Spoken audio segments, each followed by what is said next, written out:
99% लोगों को ये बात पता ही नहीं है कि आनंद महिंद्रा अपने फैमिली बिजनेस को कभी ज्वाइन करना ही नहीं चाहते थे। उन्हें फिल्म मेकिंग में अपना करियर बनाना था। एक्चुअली उनकी मॉम ने भी बॉलीवुड में एज एन एक्ट्रेस काम किया हुआ था। सो हो सकता है कि आनंद महिंद्रा में भी ये आर्ट्स एंड फिल्म मेकिंग का इंस्पिरेशन उनकी मॉम से ही ऑब्जर्वेशनली या फिर जेनेटिकली आ गया हो। इवन 1973 में अपनी फिल्म स्टडीज के लिए आनंद महिंद्रा ने हार्वर्ड यूनिवर्सिटी में भी अपना एडमिशन ले लिया था। और पता है उस टाइम बिल गेट्स उनके क्लासमेट थे। 1973 से 1977 तक उन्होंने अपनी फिल्म स्टडीज कंप्लीट की और वापस इंडिया में आकर उन्होंने कुंभ मेले पर यात्रा नाम की एक शॉर्ट फिल्म बनाई, जिसके लिए उन्हें अवार्ड भी मिला था। लेकिन बाद में 1981 में घूम फिर कर उन्होंने अपने फैमिली बिजनेस को ही ज्वाइन कर लिया। 1981 में जब उन्होंने महिंद्रा ग्रुप को ज्वाइन किया था, तब उन्हें यूजिन स्टील कंपनी में फाइनेंस डायरेक्टर का एग्जीक्यूटिव असिस्टेंट बनाया गया था। अगले 8 सालों में वो इस कंपनी के प्रेसिडेंट बन चुके थे और 1991 में उन्हें महिंद्रा एंड महिंद्रा का डेप्यूटी मैनेजिंग डायरेक्टर बनाया जाता है। अगर आप थोड़ा क्लोजली ऑब्जर्व करोगे तो 1989 में Anand Mahindra Eugene steel company के प्रेसिडेंट थे और 1991 में यानी सिर्फ 2 साल बाद वो महिंद्रा एंड महिंद्रा के डेप्यूटी मैनेजिंग डायरेक्टर बन जाते हैं। ये थोड़ा अजीब नहीं लगता?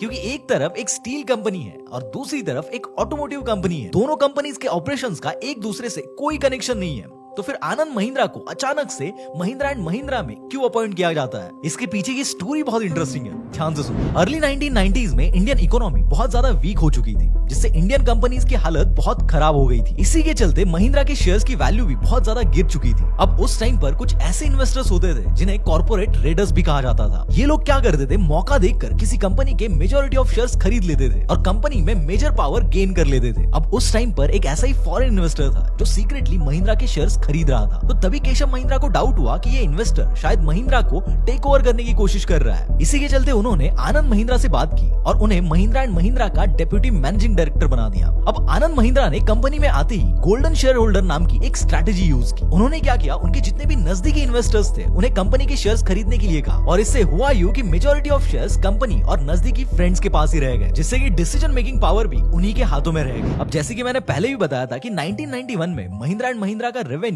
जो सिर्फ 1520 करोड़ रुपए था, वो आज 1,20,000 करोड़ रुपए से भी ज्यादा है and majority of credit goes to Anand Mahindra.